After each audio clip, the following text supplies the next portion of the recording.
Imaginez un jeune paysan, si épris de la beauté de sa femme, qui ne peut plus travailler sans la regarder. Pour résoudre ce problème, il emporte son portrait au champ, jusqu'au jour où un coup de vent emporte l'image jusque dans les jardins du seigneur local.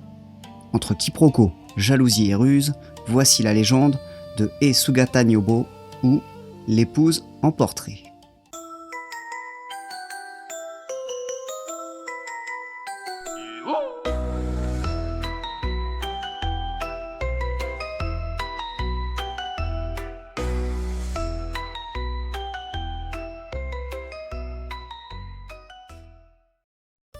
Ohana était d'une beauté si rare que Yasuke ne pouvait détacher ses yeux d'elle. Sa peau avait la clarté du lait et ses cheveux le brillant de l'aile du corbeau. Chaque matin, au moment de partir au champ, son cœur se serrait, comme si on lui arrachait l'âme. Il restait là, immobile, sur le seuil de la porte, à la contempler, tandis qu'elle se peignait ou préparait le thé, oubliant ses outils, le soleil qui montait et ses récoltes qui l'attendaient. Dans la vallée, on commençait à jaser. Le riz, privé d'eau et de soins, dépérissait sous le soleil de plomb. Les mauvaises herbes envahissaient tout, car Yasuke, l'esprit embrumé par la passion, ne pensait qu'à rentrer au plus vite pour retrouver le visage de sa bien-aimée. La famine guettait le jeune couple, mais Yasuke semblait s'en moquer. Tant qu'il pouvait se nourrir de la vue d'Ohana, tout allait bien. Un jour, un vieux moine bouddhiste, de passage, au crâne luisant comme une perle et au sourire plein de malice, s'arrêta devant leur modeste chaumière pour demander un bol d'eau. Observant le champ en friche et le regard perdu du jeune homme, il comprit aussitôt le mal qui rongeait ce foyer. « Mon fils, dit-il en s'essuyant le menton, l'amour est une fleur délicate, mais le riz est le socle de la vie. Si ton regard ne peut se détacher de ton épouse, alors emmène son image avec toi pour qu'elle guide ton bras plutôt que de le paralyser. » Le moine, qui maniait le pinceau avec une dextérité surnaturelle, sortit un rouleau de soie. D'un geste fluide, il captura les traits d'Ohana, la courbe de ses yeux, l'éclat de son sourire et la grâce de son cou. Le résultat était si saisissant que Yasuke crut voir une seconde épouse naître sous ses yeux. Ravi, il courut au champ et accrocha le portrait à un piquet de bambou. Ainsi, à chaque coup de houe, il levait les yeux et le sourire du portrait l'encourageait. Le travail reprit avec une ardeur nouvelle et le riz redevint vert et dru.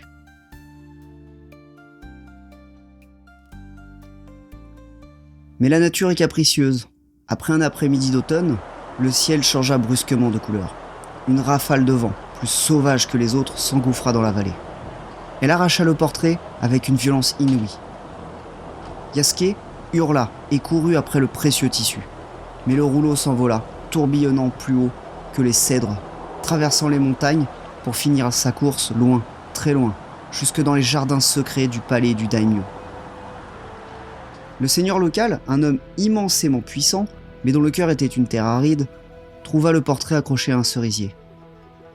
En voyant cette beauté, un feu nouveau s'alluma dans ses yeux. Il tomba instantanément dans une obsession sombre. « Trouvez-moi cette femme, d'où qu'elle vienne !» ordonna-t-il à ses samouraïs. « Qu'elle soit paysanne ou princesse, celle-ci seule sera mon épouse. » Ohana fut arraché à sa demeure dans le fracas des armures. Yasuke, laissé à terre, dévasté, pleura toutes les larmes de son corps jusqu'à ce que la terre de son champ en soit trempée. Au palais, le daimyo couvrit Ohana de soie, brodée d'or et de perles de nacre. Mais rien n'y faisait. Son visage était devenu un masque de marbre. Elle ne mangeait plus, ne dormait plus, et surtout ne souriait plus. Elle restait muette et triste, telle une poupée de cire oubliée dans un coin d'ombre. Le seigneur, frustré et désespéré de conquérir ce cœur de glace, fit proclamer un édit. Une récompense immense serait offerte à quiconque rendrait le sourire à la belle. Le vieux moine, mis au courant de la tragédie, retrouva Yasuke qui dépérissait dans sa cabane vide. Il lui murmura à l'oreille. « L'heure n'est plus aux larmes, mais à la comédie. Revêt tes habits les plus simples, remplis tes paniers de légumes et va au château. Vends tes produits, comme si ta vie en dépendait. » Près de la maison du daimyo, Yasuke se mit à déambuler, De sa voix la plus forte, il se mit à haranguer la foule et les gardes. « Voulez-vous des radis longs comme le bras? Achetez mes navets, ronds comme des lunes !» Pour la première fois depuis des semaines, elle s'approcha de la fenêtre et un rire cristallin résonna dans tout le palais. Le daimyo, fou de joie en entendant ce rire, fit mander le paysan sur le champ. « Comment un simple vendeur de racines a-t-il pu réussir là où mes poèmes ont échoué ?» demanda-t-il, à la fois admiratif et jaloux. Yasuke, s'inclinant avec une fausse humilité, répondit « Seigneur, mes légumes n'ont aucun secret, mes vêtements, eux, portent l'odeur de la liberté et du vrai bonheur. Pour comprendre pourquoi la dame rit, il faudrait ressentir la légèreté de ses haillons et le poids de ses paniers. » Piqué par la curiosité et l'enthousiasme puéril des hommes qui ont tout, le daimyo accepta le défi. Il ôta ses riches parures et enfila les loques de Yasuke. « Voyons donc ce que cela fait d'être un homme heureux !» s'exclama-t-il en sortant fièrement par la grande porte, ses paniers sur le dos. Mais dès qu'il fut dehors, les gardes, ne voyant qu'un mendiant en guenilles, s'éloigner du palais avec insolence, le chassèrent à coups de bâton et de cris, le poussant jusque dans la boue du village. Pendant ce temps, à l'intérieur, Yasuke avait revêtu les soies de son seigneur. Profitant de la confusion et de l'autorité de son nouveau costume, il prit la main d'Ohana. Ensemble, ils s'éclipsèrent par une porte dérobée servant aux cuisines, et on raconte qu'ils retournèrent dans leur vallée, vivant cachés mais heureux. Tandis que le daimyo, lui, incapable de prouver son identité, dut apprendre pour de bon la valeur d'un bol de riz gagné à la sueur de son front. Plutôt sympa cette petite histoire. Il y a plusieurs éléments assez intéressants.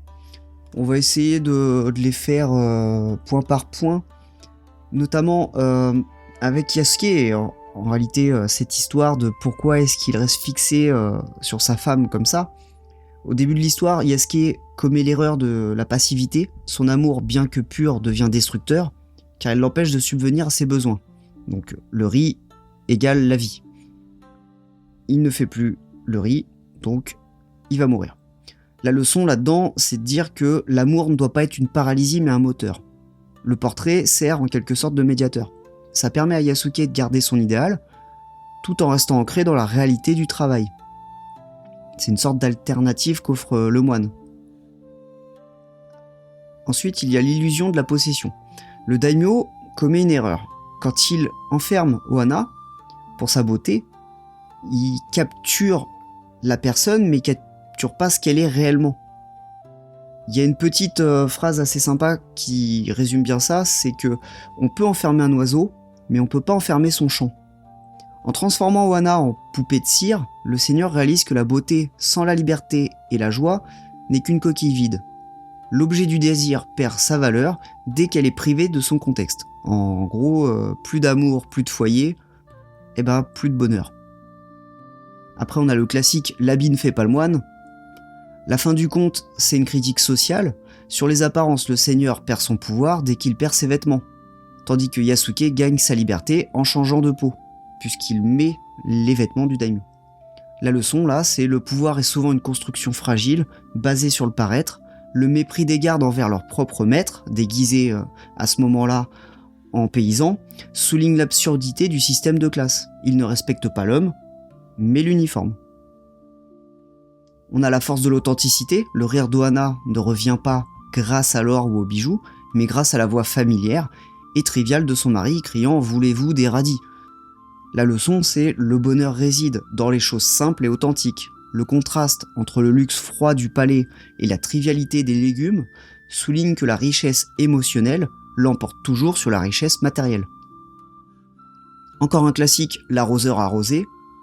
La ruse de Yasuke utilise l'orgueil et la naïveté du daimyo contre lui-même.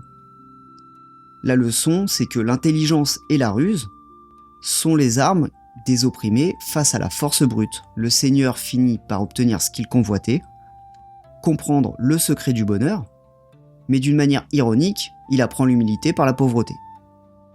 Donc si on synthétise un petit peu tout ça, on pourrait se dire que le bonheur, ça ne se capture pas, ça se cultive.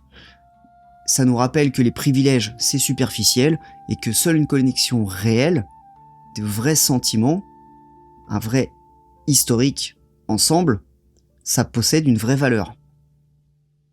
Dans les éléments intéressants aussi, si on pousse un petit peu, on a le vent. Parce que tout se déclenche à partir de ce coup de vent qui emmène le parchemin au loin. Là, on a une sorte de moteur de chaos. Le vent, c'est l'élément qui brise l'équilibre fragile créé par Yasuke. Il symbolise le fait qu'on peut pas protéger son bonheur dans une bulle ou derrière un portrait. La vie finit toujours par s'immiscer et parfois violemment. On a le lien aussi entre les deux mondes. Ce coup de vent, il sert de pont entre la boue des rizières et l'or du palais. Sans cette rafale, Yasuke et Ohana seraient restés des paysans anonymes. Le vent force les personnages à sortir de leur zone de confort pour affronter une épreuve qui testera la solidité de leur lien. D'autant que dans certaines versions, à la fin, ils restent au palais en fait. C'est eux qui deviennent les daimyo. L'impermanence, évidemment, un concept fondamental. Le vent rappelle tout ce qui est matériel et éphémère. Donc là, le portrait. Seule l'émotion réelle et le rire d'Ohana survit à la tempête. Enfin, on a ce catalyseur de sagesse, le moine. Le moine ne résout pas les problèmes à la place du héros, mais il donne les outils pour grandir. Il y a le remède par le mal. Sa première solution, le portrait, semble être une bonne idée, mais elle nourrit en réalité l'obsession de Yasuke. C'est un enseignement par l'échec. Le moine sait peut-être que le portrait s'envolera, et force Yasuke à passer par cette étape pour aller au-delà. Il fait aussi office de metteur en scène. Dans la deuxième partie, c'est le moine qui orchestre la ruse. Il est celui qui voit à travers les illusions sociales. Il sait que le daimyo est un enfant gâté et qu'on va pouvoir jouer là-dessus pour récupérer Ohana. Et puis enfin, on a l'équilibre des forces. Il représente la sagesse qui se rit de la puissance temporelle. Sa malice est une forme de compassion.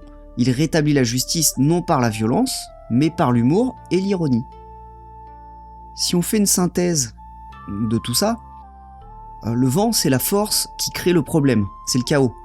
Le moine, c'est l'esprit qui apporte la solution. L'un apporte l'épreuve, l'autre apporte l'éveil. À la fin, le fait que Yasuke et Ohana portent les habits du noble, ça suggère que le moine a réussi son plus beau tour, transformer des paysans en seigneurs de leur propre vie. Tandis que le véritable tyran est ramené à la terre pour apprendre, enfin, la valeur du travail. Voilà, c'est tout pour cette petite histoire, j'espère qu'elle vous a plu, moi je l'ai trouvée très sympathique, donc j'avais envie de la partager avec vous. Comme d'habitude, n'hésitez pas à mettre un petit commentaire, envoyer un mail, à partager, ça nous aide, ça nous donne envie de continuer. Et puis je vous dis à la prochaine pour un nouvel épisode.